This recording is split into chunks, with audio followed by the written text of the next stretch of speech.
Hello everybody, my name is Lisa. Thank you for coming to see me. This is a new channel.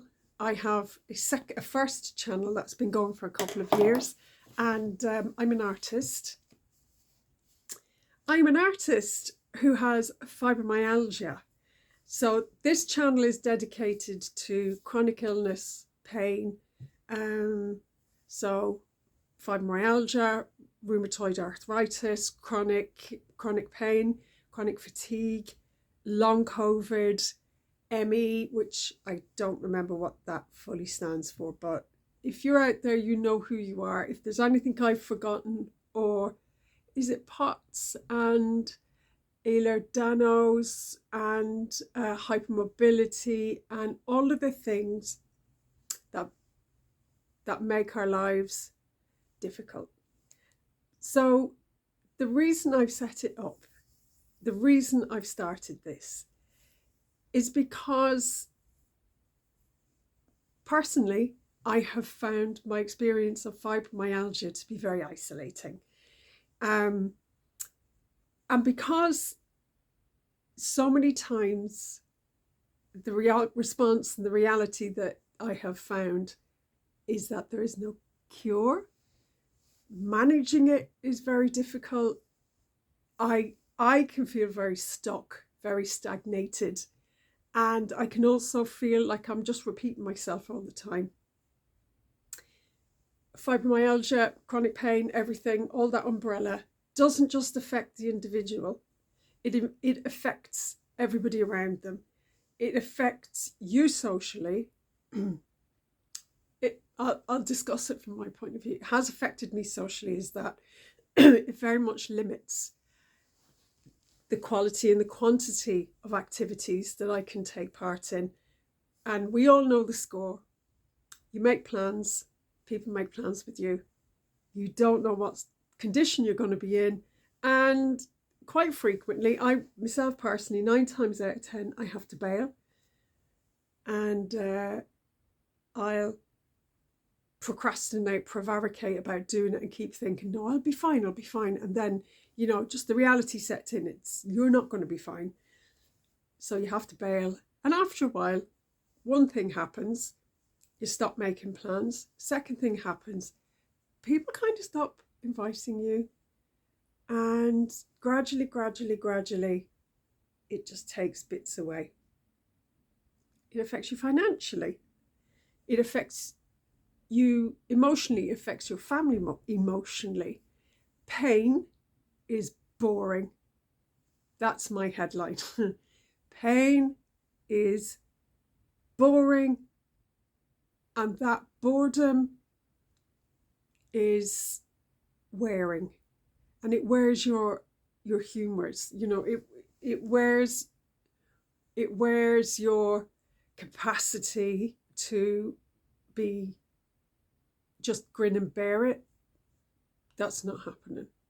It affects your sleep quality. So if you're not just in pain, you're also sleep deprived.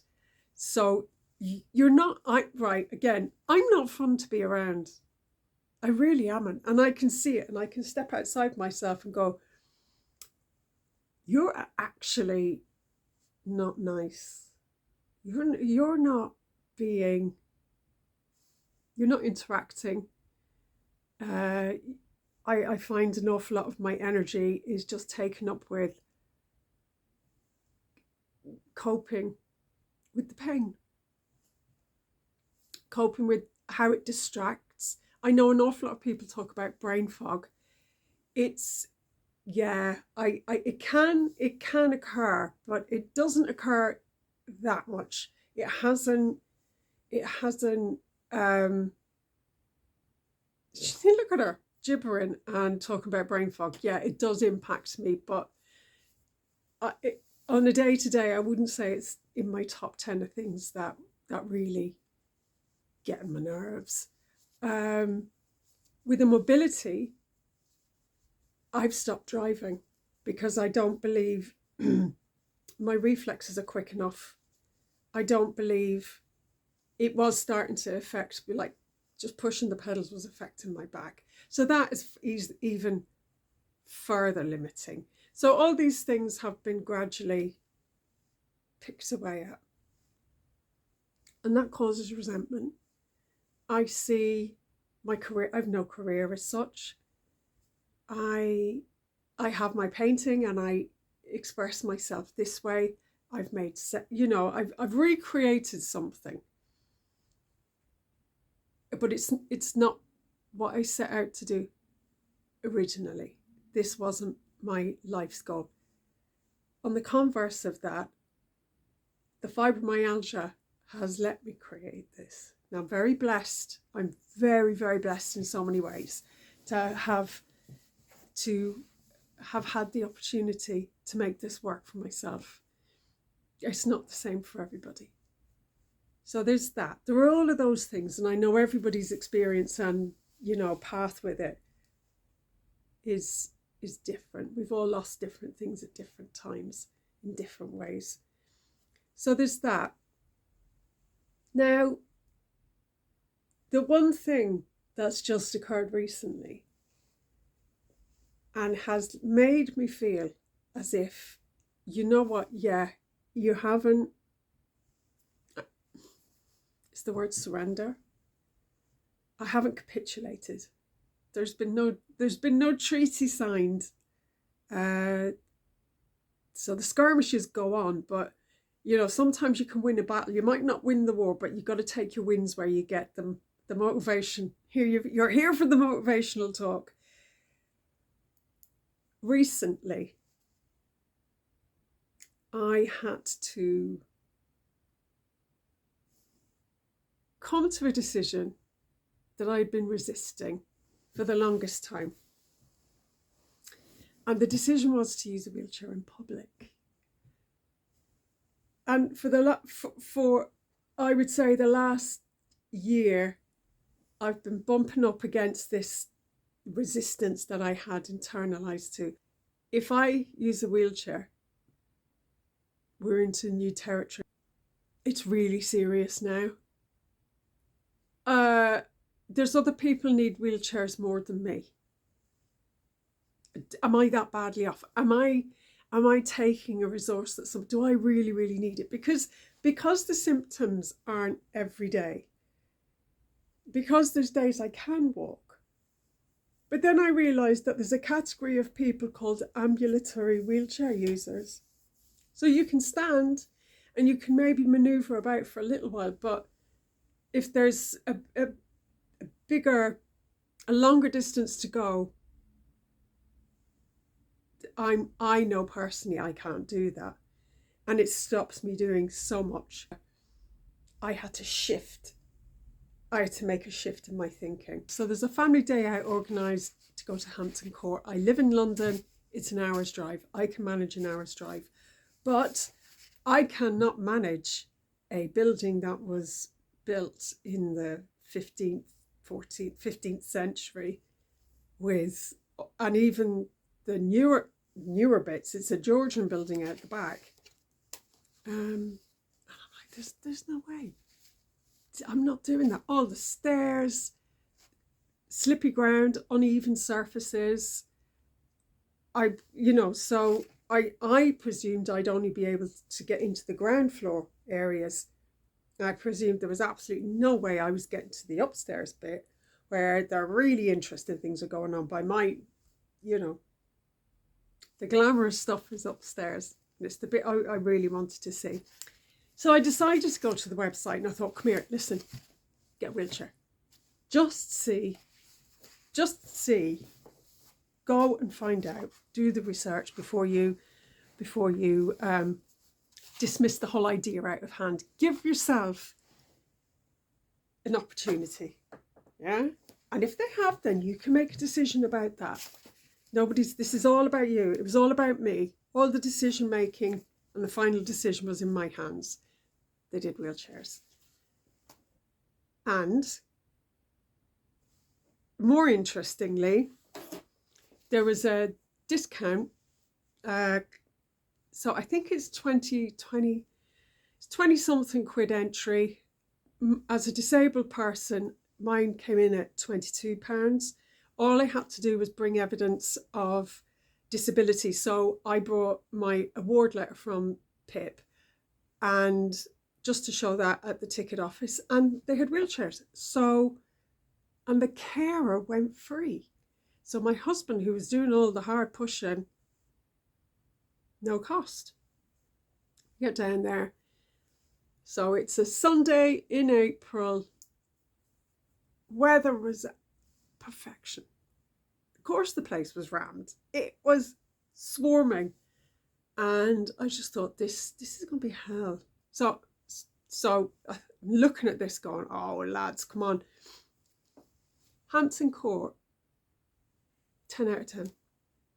For the efforts that went into making my visit as a wheelchair user equal to all the other people who didn't have my set of needs. I'll put some footage up here. There is a fully, I mean, God bless them, I don't know how they've managed this, but they've installed a lift in Hampton Court. It's down the little back passage and all the rest of it, but it's there. So you go into the first, I think it's called the lower court, but it's that iconic one with the fountain in it. Put a picture up here. Cobblestones with a wheelchair. You're back in the 14th and 15th, 16th, 17th, 18th century. No suspension. That was, yeah.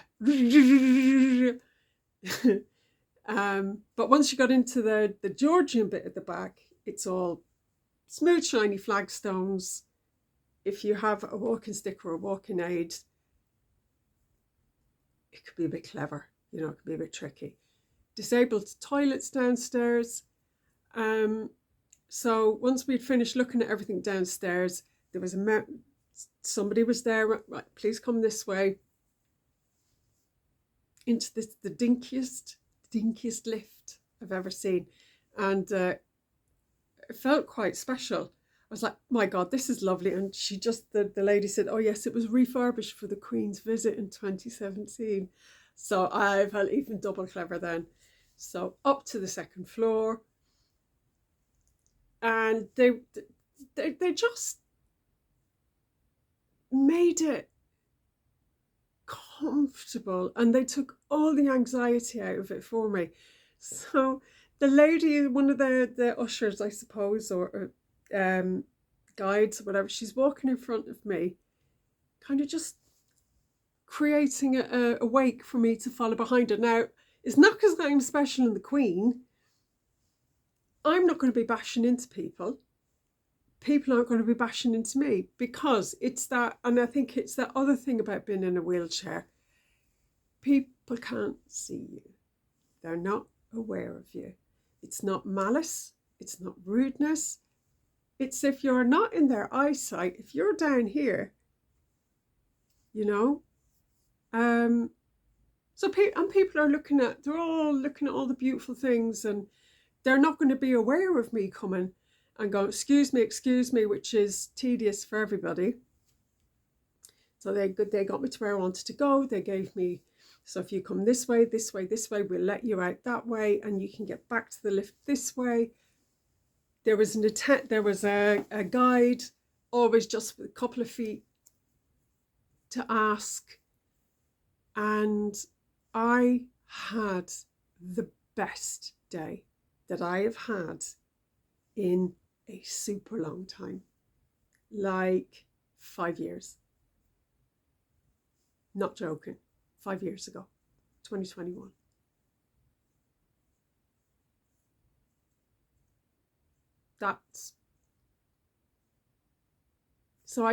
The wheelchair took that load off. I didn't have to worry about, number one, people hitting me. My balance isn't great. Number two, worrying about how far I'm going. Have I got the energy to get this far? Listen, I couldn't have done that day without a wheelchair, bottom line. I couldn't have done it the day, and the cost to me afterwards. You know, you're constantly playing. It's about spoons, and it's like, I know how much this is going to cost me tomorrow. It took its price the next day, absolutely, but it was manageable. It wasn't devastating. So 10 out of 10 Hampton Court. You absolutely made it the best day that I've enjoyed. And we sat in the gardens. My granddaughter was with us. So that was a gift that I gave myself. I liberated myself. And I didn't realise until I was in it, and I thought, I feel so much freer. How is that a contradiction? Because a wheelchair is limiting, but it wasn't. It freed me. Now, so I leave all of that there for now, because this is a lot of talking. Anyway, this is my first video here. Thank you for coming by to watch. Please leave a comment. I want us all to talk and contribute and listen and share our information with each other, what's worked, what hasn't worked, what treatments there are that you've had, or just get some support, just be listened to, that's all. So thank you again. Like, subscribe, notifications, you know everything that's supposed to happen. And please, please, please come back and see me, and I hope you have a great week or a great month. I don't know when the next one is going up, but yeah, thank you. Take care. Bye-bye.